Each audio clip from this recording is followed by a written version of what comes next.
본 방송에서 제공하는 투자 정보는 투자 판단에 대한 조언입니다. 방송에서 제공하는 주식의 가치, 가격 상승 및 가격 하락에 대해서는 방송사에서 보장하지 않습니다.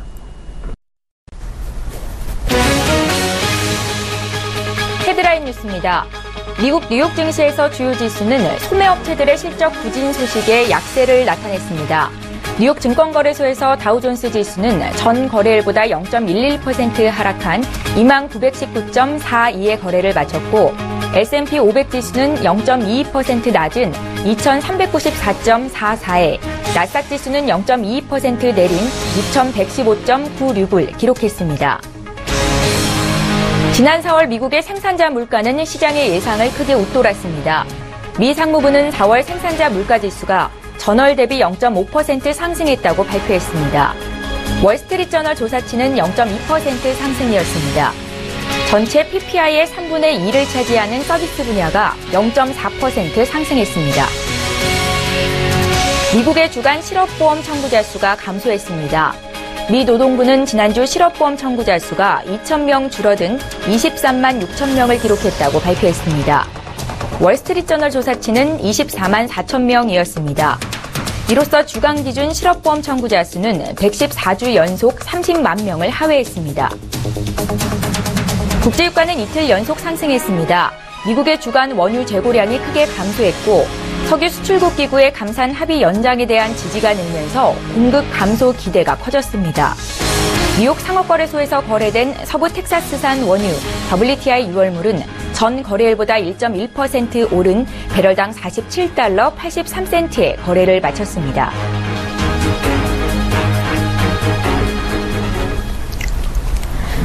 시청자 여러분 안녕하십니까? 출발 증시와이드 1부 시작합니다. 최은정입니다. 간밤 미국 뉴욕 증시에서 3대 지수는 일제히 약세를 기록했습니다. 소매업체들의 실적 부진이 투자 심리를 다소 위축시켰다라는 평가를 받았는데요. 다우존스 지수가 0.11% 정도 조정을 받았고요. 어제까지 사상 최고치 행진을 이어가던 S&P 500과 나스닥 지수도 오늘은 쉬어가는 움직임을 나타냈습니다. 자, 어제 국내 증시 마감 상황 살펴보죠. 코스피가 하루 만에 다시 반등하면서 종가 기준으로 사상 최고치를 기록했습니다. 종가는 2296포인트였고요. 이제 2300선 재돌파를 눈앞에 둔 상황입니다. 코스닥도 코스피 못지않게 오름세를 보였는데요. 어제 코스닥 지수는 647포인트로 거래를 마치면서 연중 고점을 경신했습니다. 자, 오늘 출발 증시와이드 일부 시간에는 증시에 영향을 미칠 만한 글로벌 또 국내 이슈 구체적으로 분석을 해볼 거고요. 일부 지금 본격적으로 시작합니다.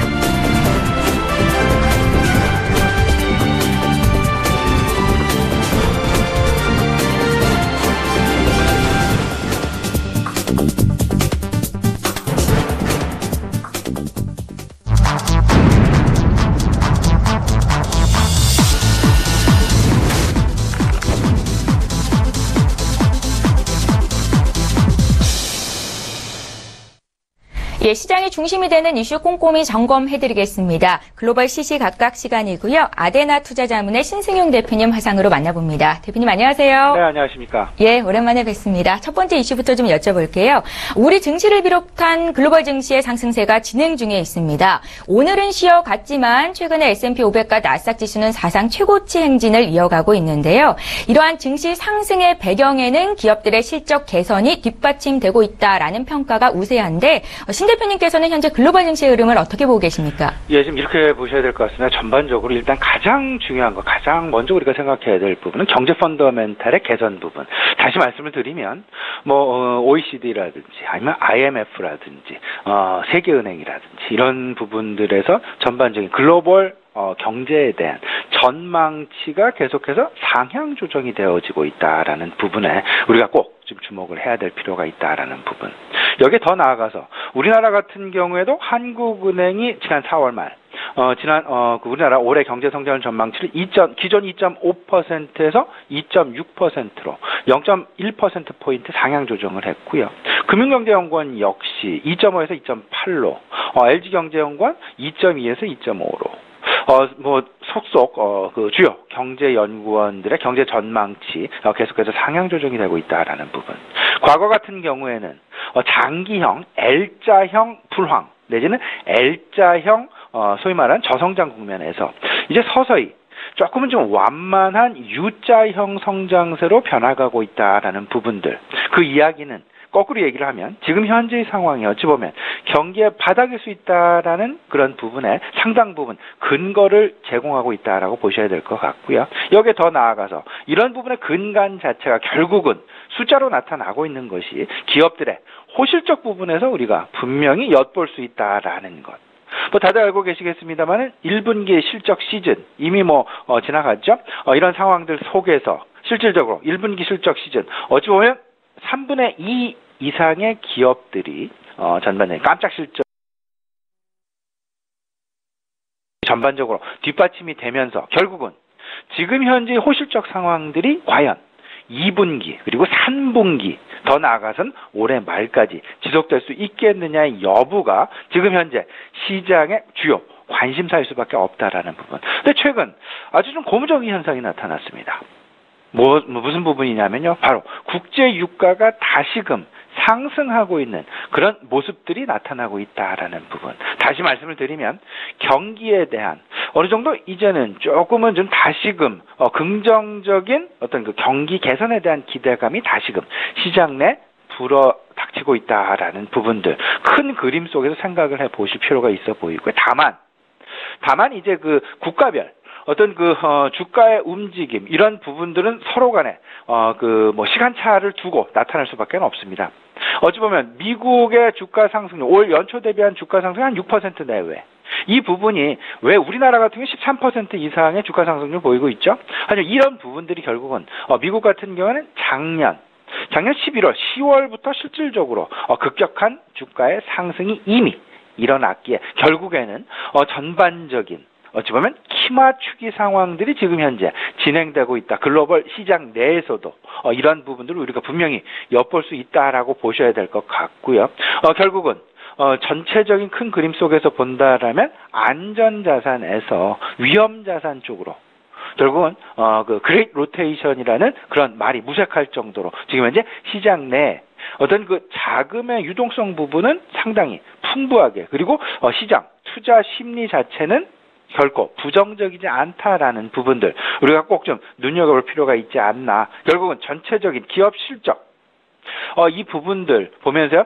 시장 저는 이렇게 생각을 하고 있습니다. 지금 앞서서도 간단하게 이제 그 키맞추기 장세라는 부분을 말씀을 드렸는데요.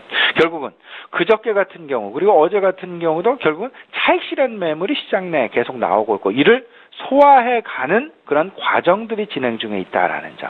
그러면 차익 매물의 출현 결국은 그 매도한 대금 그 부분을 현금으로서 보유하고 있는 것이 아니라 다시금 재투자 대상을 물색해 나갈 텐데 이런 부분들이 결국은 그동안 못 올랐던 그리고 그동안 저평가 국면에서 헤매었었던 그런 종목들에 대한 관심으로 그 매기가 진행되고 있다라는 부분. 이런 부분들이 큰 그림 속에서 본다면 결국은 이런 부분들을 한마디로 키맞추기 장세다라고 말씀을 드릴 수 있을 것 같습니다.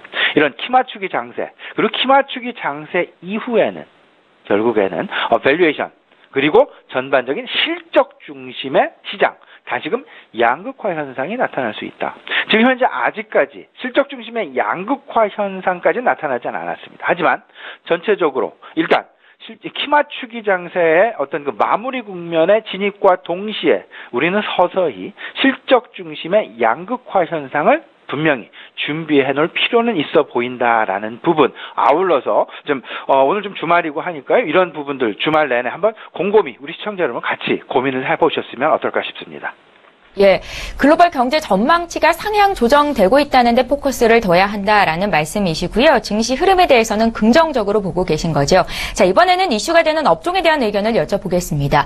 IT 업종에 대한 관심도가 계속적으로 지속되고 있습니다. 특히 반도체 가격 강세에 힘입어서 SK 하이닉스가 글로벌 반도체 매출 3위로 2개 단위나 상승하는 결과를 내기도 했는데요. 문제는 2, 3분기에도 반도체 업황의 호황을 이어갈 수 있을 것인가라는 점일 것 같습니다. 어떻게 전망하십니까? 예, 저는 일단 우리 최정 앵커 말씀하신 부분 일단은 상당히 긍정적인 부분으로 생각을 하고 있습니다. 문제는 이제 주가 차원에서의 모멘텀이 아닐까라는 그런 생각이 드는데 그 주가 차원에서의 모멘텀 부분 어쩌면 이 부분은 2분기, 3분기 과연 지금 현재 그들이 만들어내고 있는 호실적 부분을 계속해서 만들어내 갈 수 있느냐. 그리고 이 부분의 증가폭이 더 늘어날 수 있느냐의 여부가 결국은 지금 현재 주가 뭐 SK 하이닉스 기준으로 56,000원, 여기서 6만 원을 넘고 7만 원을 넘어설 수 있는 기폭제의 역할을 분명히 할 수밖에 없지 않겠느냐. 그리고 그 근간에는 펀더멘탈이 작용을 할 수밖에 없을 것이다. 그 실적 자체가 이제 2조 원을 넘어서서 3조 원을 넘어서는 그런 상황들. 근데 하지만 이제 이런 부분 생각을 해봐야 되겠죠. 글로벌 시장 내 반도체 시황 일단 부정적이다라고 섣불리 이야기하는 전문가 내지는 섣불리 이야기하는 투자자, 이야기하는 애널리스트들 지금 이제 쉽게 찾아보기는 좀 어렵다. 오히려 호실적이 상당 기간 진행될 수밖에 없다라는 그 근거를 어디서 찾고 있냐면요. 4차 산업혁명의 가속화에서 찾고 있습니다. 문재인 정부 출범 이후 문재인 대통령께서도 실질적으로 4차 산업혁명위원회를 만들겠다라 대통령 직속의 4차 산업 경제개혁위원회를 만들겠다라는 이야기를 할 정도로 그만큼 4차 산업혁명에 대한 관심이 어느 정부를 막론하고 매우 뜨겁기 때문에 4차 산업혁명이 가속화가 되어진다면 그의 뒷단에 있는 소위 말하는 하드웨어적인 뒷받침 이 하드웨어적인 뒷받침은 결국은 IT 업종에서 나타날 수밖에 없고 그 IT 업종에서의 가장 최앞단에는 반도체 업종이 그 자리 잡을 수밖에 없지 않겠느냐. 결국은 하드웨어와 소프트웨어의 서로 간에 끌고 당겨주는 그런 상황들이 시장 내에서 나타날 수밖에 없을 것이다. 예를 들면요. 삼성전자와 SK 하이닉스 그리고 네이버와 카카오 이 두 가지를 좀 살펴보게 되면요. 삼성전자와 SK 하이닉스, LG 디스플레이, LG 이노텍 결국은 하드웨어 쪽에 대한 부분이다라고 보셔야 될 것 같고 네이버와 카카오 소프트웨어 쪽이라고 보셔야 될 것 같은데 서로 간에 밀고 당기는 그런 순환매 양상들이 네이버와 삼성전자, SK와 카카오 서로 간에 분명히 나타날 수밖에 없을 것이다.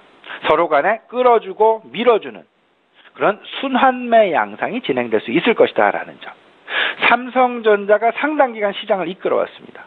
최근 들어서 시장을 이끌어가고 있는 종목군 따져본다면요. 엄밀하게 따져보면 네이버라고도 이야기를 할 수 있다라지 않을까. 시청자 여러분께 감히 좀 말씀을 좀 드려보는데요. 그 이유, 그 배경 간단하게 이렇습니다. 지금 현재 글로벌 시장을 선도하고 있는 주요 기업군들 마이크로소프트, 아마존, 구글, 애플 컴퓨터, 그리고 테슬라까지 결국은 소프트웨어 업종들. 우리나라에서 구글이나 아마존이나 아니면 그 페이스북이나 이런 부분과 맞닥뜨릴 수 서로 맞설 수 있는 기업군이 어떤 기업군이냐. 대표적인 회사가 네이버일 수밖에 없지 않겠느냐. 지금 현재 살펴보게 되면요. 네이버 물론 상당 부분 주가가 상승한 것도 사실이고요. 페이스북이나 구글이나 아마존이나 이런 회사들의 밸류에이션 대비해서 고평가되어 있다라는 부분도 사실일 수 있습니다. 하지만 지금 현재 외국인 투자 비중을 살펴보게 된다라면 우리나라의 대표적인 외국인 선호기업 삼성전자겠죠. 삼성전자 외국인 비중이 51%입니다. 네이버의 외국인 비중 62%입니다. 이를 뒷받침하고 있는 근거가 무엇일까? 결국 제 개인적인 판단으로는요. 결국 글로벌 동조화가 IT 4차 산업혁명과 맞물리게 되면서 소프트웨어, 소위 말하는 어떤 소프트웨어적으로 인공지능이랄지 아니면 사물 인터넷이랄지 이런 부분 빅데이터랄지 이런 부분을 근간으로 해서 먼저 한 발짝 앞서서 먼저 나아갈 수 있는 기업들에 대한 관심이 뜨겁게 나타나고 있는 그런 부분들에 대한 글로벌 투자자들의 동조화 현상이 이 부분에서 나타나고 있다라는 부분을 조금 우리 시청자 여러분들도요 긍정적으로 좀 생각을 해보셨으면 어떨까 싶습니다.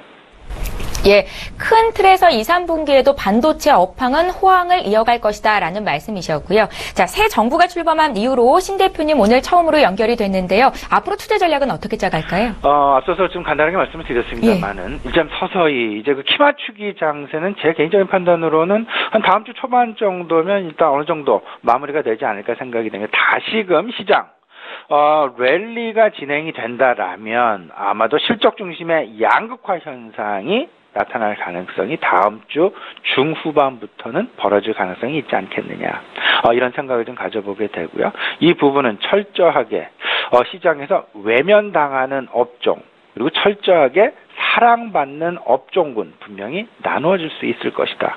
이 부분은 결국은 앞으로 2분기 실적, 3분기 실적이 가시화되면 될수록 이에 대한 관심은 더욱더 뜨겁게 나타날 수밖에 없게 될 것이고요. 여기서 섣불리 지금 그동안 주가가 못 올랐었던 종목군에 대한 접근을 한다라기보다는 그 부분은 오히려 이번 주 안에 마무리될 가능성이 크지 않겠나. 소위 말하는 키 맞추기 장세는 이번 주 다음 주 초 안에는 분명히 마무리가 될 가능성이 크지 않겠느냐는 생각을 좀 가져보게 됩니다. 여기서 분명한 건 실적 중심의 양극화. 이 부분을 좀 생각을 해보시고요. 또 한 가지. 문재인 정부가 출범을 하다 보면 결국 대기업군에 대한 규제 강화에 대한 우려감이 좀 있습니다. 여기서 지금 헤어나오지 못하고 있는 다소간에 좀 우려감 섞인 목소리가 나오고 있는 업종이 통신업종이 될 것 같습니다. 저 개인적인 판단으로는요. 실질적으로 문재인 정부, 실제로 문재인 대통령이 선거 공약에서 이야기하셨던 그런 통신요금제에 관련된 그런 어떤 하방 압력, 이런 부분들이, 제 개인 판단으로는 현실화 가능성이 정말 높을까의 여부, 그리고 현실화 된다라고 하더라도 당장 이루어질 수 있을까라는 부분들, 의문의 여지가 좀 많이 남아있다. 개선의 여지가 많이 남아있다. 분명히 시장과 조율 과정을 겪을 수밖에 없을 거예요. 왜냐하면 기업들이 이익을 만들어내지 못한다라면 실질적으로 그 4차 산업혁명이랄지 거기에 가장 주도적인 역할을 하고 있는 통신업종 투자를 못하게 되는 그런 상황들까지도 벌어질 수 있다라는 점. 소위 말하는 딜레마 현상에 빠질 수 있다. 이런 부분을 생각을 해본다면 통신업종 조금은 좀 기다려 보셨다가 통신업종에 대한 관심이 이제 서서히 늘려가는 것도 괜찮지 않을까라는 생각을 좀 가져보고요. 새로운 정부가 출범을 하게 되면서 중국과의 관계 완화 부분, 소위 말하는 사드 관련된 부분들, 그리고 북한과 관련된 부분들 기대가 분명히 있습니다. 세 번째, 4차 산업혁명에 대한 지원 부분 생각을 하셔야 될 것 같고요. 그 다음에 키 맞추기 장세, 일단 지금 당장은 진행되지만 앞으로 시장, 실적 중심의 양극화 현상을 분명히 염두에 두셔야 될 것이다라는 말씀 아울러서 드려보고요. 결국 큰 그림 그려본다라면 경기 바닥론에 대한 무게, 시장은 아직 매우 긍정적인 방향으로 갈 수밖에 없다. 여기서 경기 민감 수출주에 대한 관심에서 전반적으로 내수주, 중소형주로의 매기 확산 가능성 분명히 염두에 놓고 전체적인 그림 그려나가시면 아마도 긍정적인 수익률 분명히 만들어내실 수 있지 않을까 생각이 됩니다. 예, 다음 주 중후반이면 시장에서 사랑받는 종목들 업종 또 외면받는 업종이 나뉘게 될 것이다 라는 의견을 주셨는데요. 문재인 정부가 출범한 이후로 투자 전략 어떻게 짜가면 좋을지 의견 들어봤습니다. 아데나 투자자문의 신승용 대표님 만나봤습니다. 고맙습니다. 네, 감사합니다.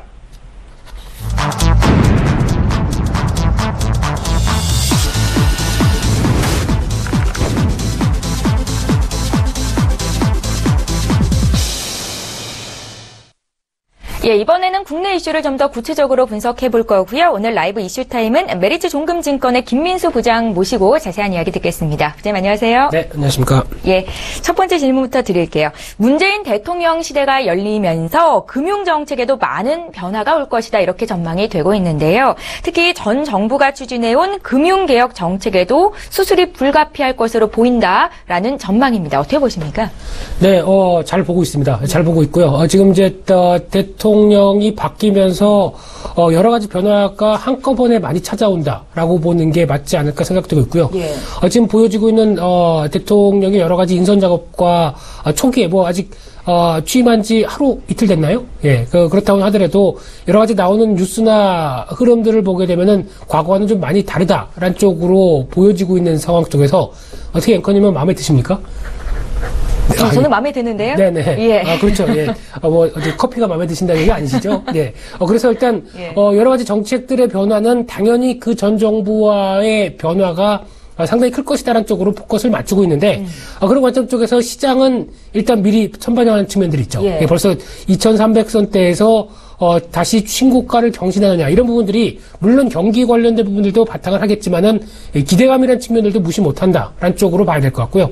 가장 문재인 대통령과 관련돼서 핵심 키워드 중에 하나는 과거 이제 이명박 정부 그리고 박근혜 정부 때 같은 경우는 일단 대기업 중심의 어떤 변화 쪽인 어떻게 약간 보수적인 저희가 보통 얘기하는 보수 정권이라고 얘기를 하죠. 그런 쪽에서 일단 정권에 표방하는 흐름들이 좀 바뀌었습니다. 그런 상황 쪽에서 약간 친서민 정책 쪽으로 바뀌고 있는 상황이다라고 봤었을 때 그런 상황이라고 보게 되면 아무래도 금융 쪽에서도 어떻게 보면 실생활의 피부로 가장 많이 느낄 수 있는 금융 쪽에서도 이런 분위기를 많이 바탕을 깔면서 움직일 가능성이 높다는 쪽으로 보셔야 될 것 같고요. 그런 차원에서 금융 관련된 부분들도 많은 변화가 일어날 것이다라는 쪽으로는 생각을 할 수 있을 것 같은데 그렇다고 하더라도 당장 내일이 아니고요. 이런 쪽에서는 이제 서서히 이제 인선 작업 마친 다음부터 이제 좀 박차를 가지 않을까 생각되고 있는데 몇 가지 흐름들의 특징을 보게 되면 지난 공약과 관련돼서 연결돼서 보게 되면은 첫 번째가 이제 효율적인 금융 감독 체계 쪽으로 초점을 맞출 수 있을 것 같고요.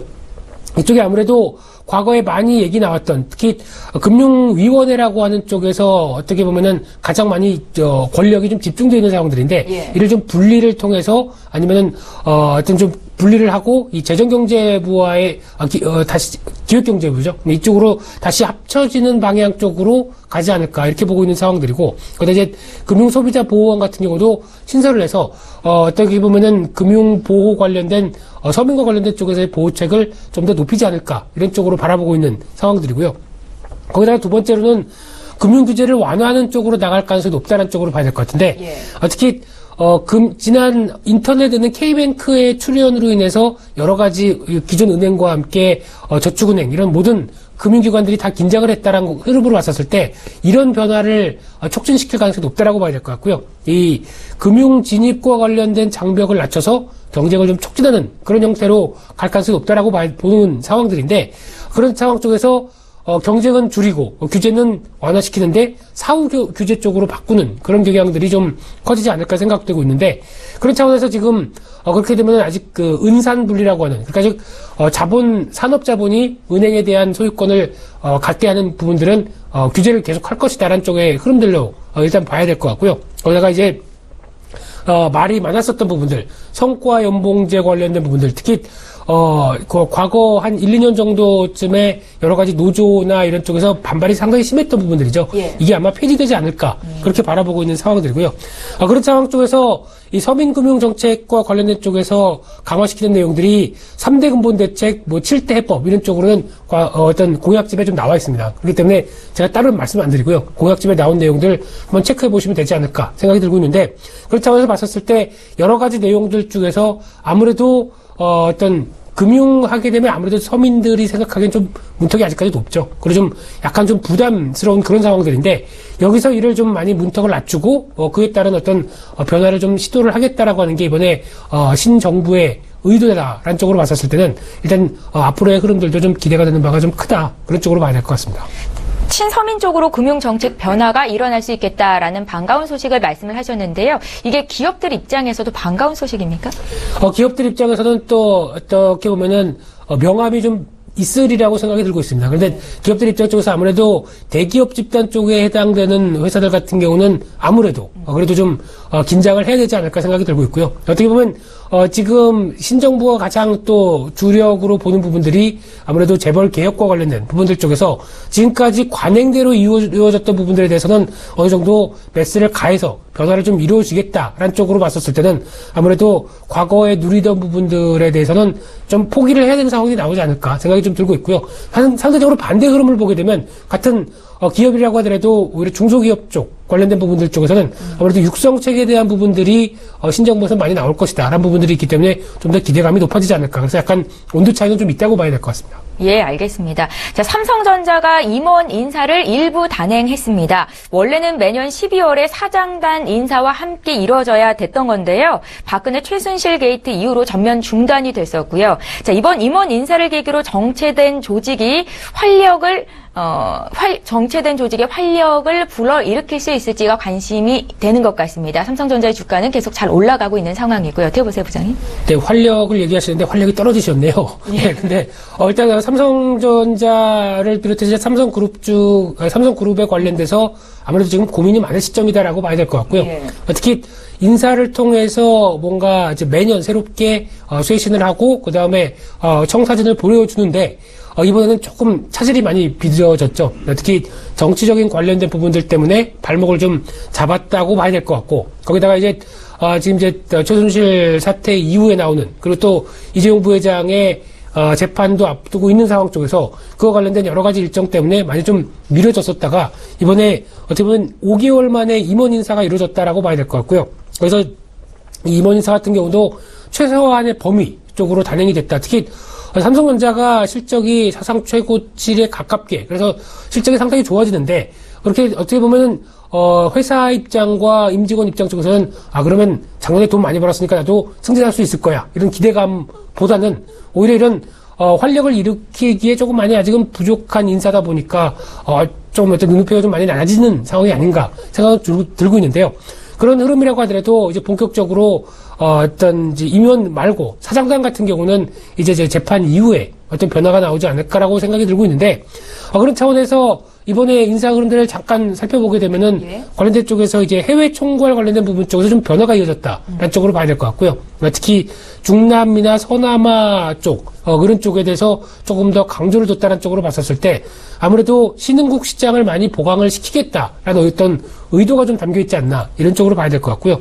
또 하나 제품의 디자인 역량 관련된 부분들 쪽에서 과거 갤럭시 시리즈를 히트시켰던 그 관련된 총괄 부문장이 부사장으로 승진하면서 이에 대한 어떤 기대감들도 상당히 커지고 있다는 쪽으로 보고 있는 상황들인데 이런 전반적인 흐름들을 봤었을 때 삼성전자에 대한 변화들도 일단 크게 가진 않지만은 작게지만은 그래도 좀 하나씩 변화가 좀 이어진다는 쪽으로 볼 수 있을 것 같은데 그렇다면 여기서 또 삼성전자의 주가를 얘기를 안 할래야 안 할 수가 없겠죠. 예. 그런 쪽 관점에서 봤었을 때 삼성전자도 거의 또 사상 최고치를 계속 이어가면서 지금 현재 한 230만 원대 부근까지 들어온 상황들인데 일단 1, 4분기 실적은 뭐 다 아시는 것처럼 잘 나왔고요. 2, 4분기 같은 경우도 지금 기조로 나오게 되면은 1, 4분기보다 훨씬 좋을 거다라는 쪽으로 보여지고 있는데 특히 영업이익이 한 12조 원대 그리고 순이익이 한 10조 원대까지 들어설 것이다. 이런 쪽으로 보여지고 있는데 이게 2분기, 3분기 즉 나머지 올해 분기 쪽에서도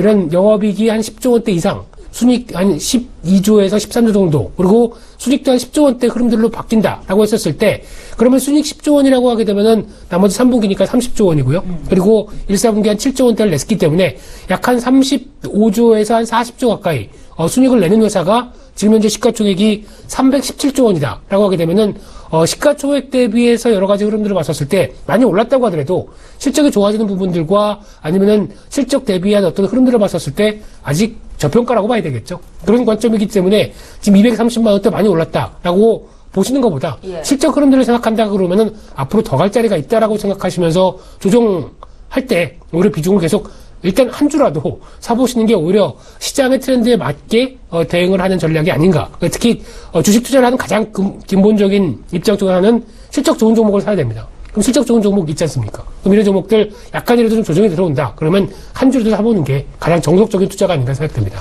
그러면 부장님께서는 지금 지갑에 돈이 한 230만 원 있다고 했을 때 삼성전자를 한 주 사시겠습니까? 그거밖에 없었어요? 예, 그 정도입니다. 예. 지금 만약에 제 계좌에 게 아닌 삼성전자십니까? 그렇죠. 예, 만약에 지금 시장이 이제 2,300선이나 약간 좀 여러 가지 흐름들 때문에 좀 단기 조정이 나왔다. 근데 내 계좌에 230만 원이 있어서 주식을 살 돈이 이 정도밖에 없는데 가장 무엇을 살 것이냐. 예. 그러면 일단 추세적으로 간다 그러면 삼성전자를 사는 게 맞다고 생각됩니다. 예. 이번 임원 인사를 계기로 정체된 조직의 활력이 일어날 수 있을 것인가라는 질문에 대해서는 제한적일 수 있다라는 답변이셨고요. 삼성전자의 주가를 놓고 봤을 때는 앞으로 더 갈 자리가 있다라는 의견이셨습니다. 자, 종목을 조금 더 구체적으로 살펴볼게요. 자, 올 한 해 기업 공개 시장에 최대어로 꼽히고 있는 넷마블 게임즈가 오늘 시장에 상장이 됩니다. 시가총액 14조 원 규모의 넷마블 게임즈 상장과 동시에 시가총액 21위에 오르게 되는 건데요. 증권가에서는 지금 반응이 어떤가요? 증권가에서 오늘 가장 또 핫한 뉴스가 아닐까 생각되고 있고요. 또 이제 어제 게임빌 컴투스 이런 종목들의 실적 흐름들과 많이 올랐어요, 주가가? 그렇죠. 예. 그런 게임 업체들에 대한 실적 흐름들과 함께 게임주가 좀 부각을 받고 있는 시즌이다라고 봐야 될 것 같고요. 어제 또 뉴스를 보시면 아시겠지만은 이번에 문재인 대통령 아드님이죠? 아드님이라고 표현해야 되나요? 네. 아들분도 게임 업체에 근무하고 있는, 게임 업체를, 운영하면서 이 개발한 게임을 컴투스가, 릴리즈, 그러니까 즉, 유통하는 그런 시스템으로 간다라고 했을 때, 그러면 당연히, 아빠 입장으로서 아들이 게임 회사에 다닌다. 그러면은 긍정적인 시각이 나오지 않을까요? 그렇다고 한다면 게임 업체에 대한 여러 가지 흐름들을 봤었을 때, 과거에 저희가 게임 업체를 보는 시각 자체는 아무래도 청소년 유해 물질, 뭐 이런 쪽으로도 얘기를 하면서 아무래도 게임 중독 현상에 대해서 우려가 좀 컸었는데, 이런 부분보다는 앞으로 창조 경제, 이런 표현 쓰면 안 되죠, 이제는. 이런, 구시대적인 표현을 쓰면 안 되는데, 예, 이런 어떤, 앞으로, 변화가 될 수 있는 여러 가지, 어떤 작은 자본을 가지고, 순이익을 크게 낼 수 있는 그런 어떤 회사의 대표적인, 흐름들의 게임 업체가 다시 부각을 받을 시점이 되지 않았느냐라는 생각이 들고 있기 때문에, 게임주 관련된 부분들은 앞으로도 좀 지속적으로 눈여겨볼 필요는 있다는 쪽으로 봐야 될 것 같은데, 가장 중요한 부분들은 일단 게임을 출시를 해서 히트를 쳐야 되겠죠. 그게 가장 중요하다는 쪽은 봐야 될 것 같고, 지금 넷마블 얘기하는데 너무 멀리 나갔습니다. 그래서 넷마블 같은 경우는 일단 공모가가 15만 7천 원으로 결정이 되면서 오늘 이제 나오게 되면은 최저가, 그러니까 나와서 이제 90%에서 200%까지 공모가 산정한 다음에 거기서 다시 30%가 상한가 기준이죠. 그러다 보니까 이를 따지게 되면은 한 99,100원이 최저가고요. 그리고 40만 8천 원대 범위 안에서 이제 오늘 동시호가에서 움직이면서 오늘 첫 거래가 되지 않을까 생각되고 있는데, 일단 증권사 쪽에서는 목표가가 한 17만 5천원에서 20만 원 정도까지는 바라보고 있는 상황들이고요. 그러면은 왜 이렇게 바라보느냐라고 했었을 때, 일단 2014년도에 한 890억 정도 영업이익이 나던 회사가 작년 기준으로 봤었을 때 9천억까지 나옵니다. 그러면은 거의 한 2년 만에 영업이익이 10배가 늘어났다. 상당히 대단한 회사죠. 그런 관점에서 봤었을 때 실적이 가파르게 늘어나고 그와 함께 나오는 넷마블이라든가 지금 나오고 있는 넷마블 모두의 마블이죠. 게임 해보셨습니까? 아니요. 게임 싫어하신다고 하셨죠? 트렌드에 않고요. 트렌드에 맞게 하시려면 게임도 가끔씩. 알겠습니다. 네, 하셔야 K뱅크는 가입이 됐어요. 그거 하셨습니까?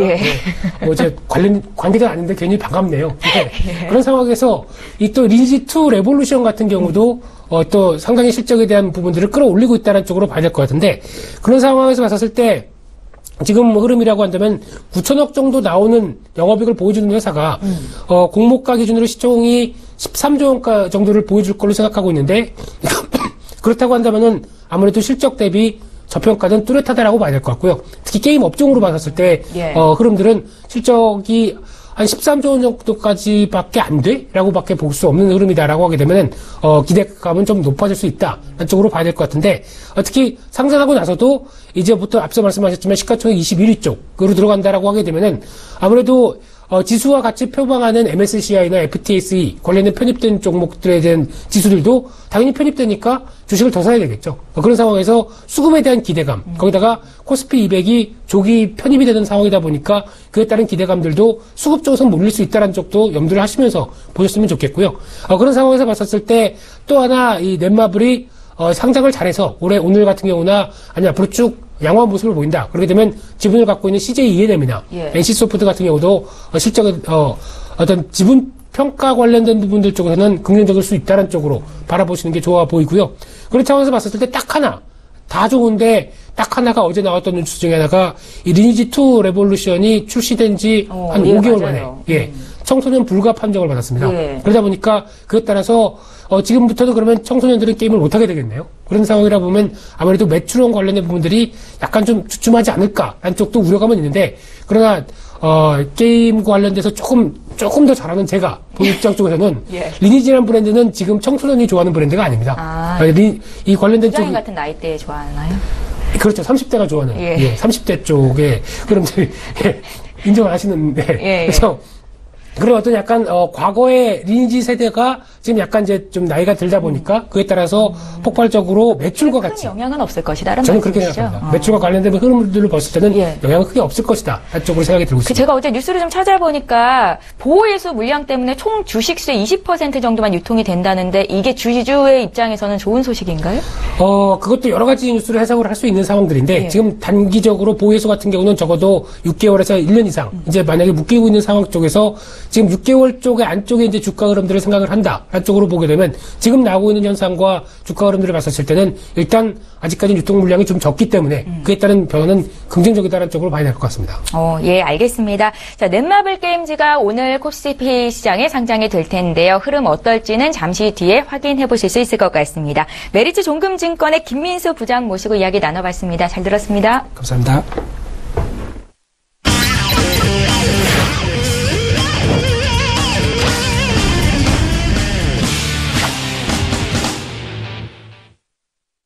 예, 시황 분석하고 필살 종목까지 공개해 드리는 시간입니다. 외환영웅의 투자 필살기 시간이고요. S히어로 인베스트먼트의 신동환 대표님 오늘도 화상으로 만나봅니다. 대표님 안녕하세요.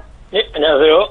예, 반갑습니다. 자, 오늘 구체적인 시황 분석하기에 앞서서 먼저 지난 종목들 수익률 점검해보는 시간 갖겠습니다. 외환영웅께서 그간 주셨던 종목들의 수익률을 보시겠습니다.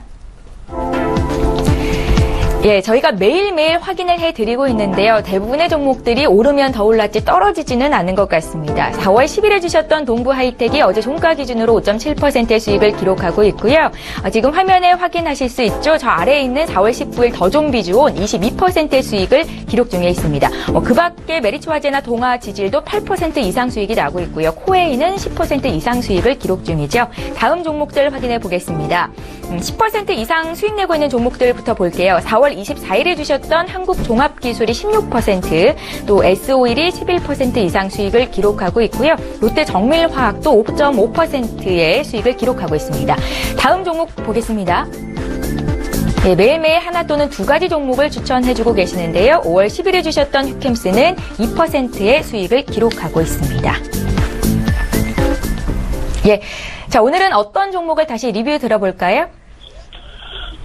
예. 오늘은 4월 28일 날 추천드렸던 종목입니다. FNF, 종목 코드 007700. 이 종목은 지금 매수가 대비 한 9.5% 상승 중에 있고요.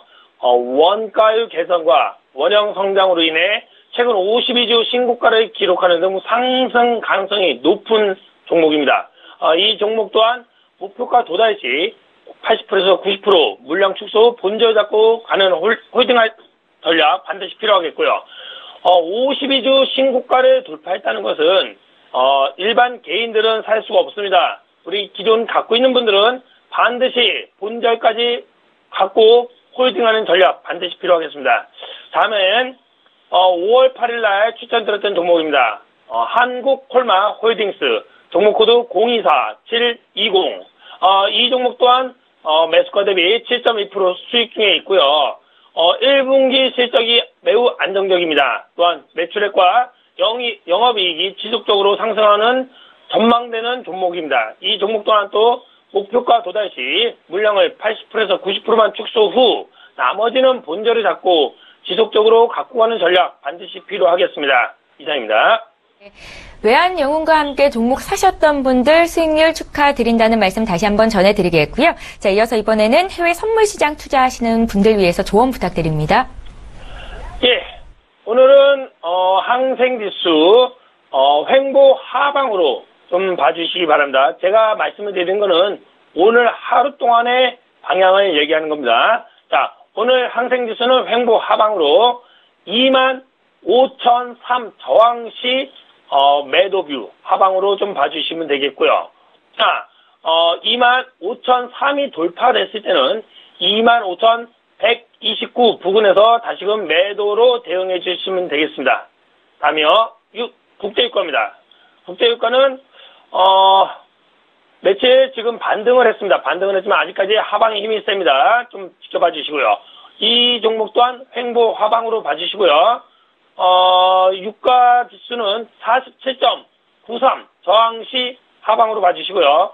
혹시나 47.93이 돌파됐을 때는 48.43 부근에서 다시금 매도로 대응해 주시면 되겠습니다. 다음에 금입니다. 금은 오늘은 횡보 상방으로 좀 봐주시면 되겠고요. 혹시나 1221.72 지지시 지속 상방으로 보되 아직까지는 눌립니다. 그렇게 맞추시면 되겠습니다. 혹시나 1221.7이 깨지면 1217.3 부근에서 저점 매수 대응해 주시면 되겠습니다. 다음에 유로 FX입니다. 유로 FX 오늘은 횡보 하방으로 좀 봐주시고요. 지수로는 1.08965 저항시 하방으로 대응해 주시기 바랍니다. 혹시나 1.08725가 지지가 됐을 때는 저점 매수 대응 반드시 필요하겠습니다.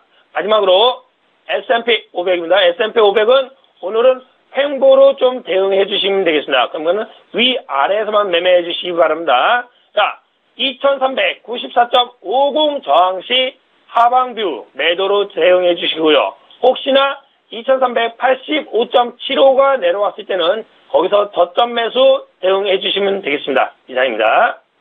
예, 잘 알겠습니다. 자, 어제 국내 증시에서 코스피 지수가 하루 쉬었다가 다시 종가 기준으로 사상 최고치를 경신했는데요. 오늘 시장은 어떨지 시황 점검해 주시고요. 필살 종목까지 듣겠습니다. 예, 오늘 코스피 지수와 국내 선물 지수는 약 상승, 또한 코스피는 상승으로 좀 봐주시면 되겠고요. 코스피 지수로는 2280.92가 지지시 지속 상방으로 봐주시면 되겠고요. 혹시나 2280.92가 깨지면 2266.27 부근에서 저점 매수 전략 반드시 필요하겠습니다. 다음, 국내 선물을 하시는 분들은 오늘은 횡보 상방으로 좀 봐주시면 되겠고요. 298.15가 지지시 지속 상방이고요. 혹시나 298.15가 깨지면 296.15 부근에서 저점 매수 전략 반드시 필요하겠습니다. 이거에 맞춰서 종목 한화케미칼 종목 코드 009830 이 종목은요 P 및 PVC 가성소다를 주력하는 화학업체 종목입니다. 최근 기초소재 부분 및 호조로 인해서 수익이 아주 급증하고 있는 기대되는 종목입니다. 매수가로는 현재가로 제시해드리고요. 목표가는 29,000원입니다. 손절가는 25,000원이고요.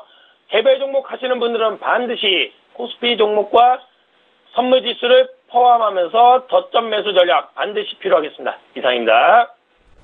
예, 오늘 외환영웅의 필살 종목은 하나 케미칼이었고요. 목표가 손절가까지 잘 메모를 해두셨으면 좋겠습니다. S히어로 인베스트먼트의 신동환 대표님 만나봤습니다. 고맙습니다. 예, 고맙습니다. 예, 출발 증시와이드 1부 여기서 마칩니다. 잠시 뒤 2부 시간에는 전문가들의 라이브 매매 타임 종목 공개하는 시간이 있을 거고요. 동시에 시청자 여러분들의 종목 상담 도와드립니다. 유료 문자 번호인 샵 0082번으로 지금 연락 주시면 장중에 종목 상담 받으실 수 있습니다. 많은 참여 기다리고 있을게요. 저희는 잠시 뒤에 다시 오겠습니다. 고맙습니다.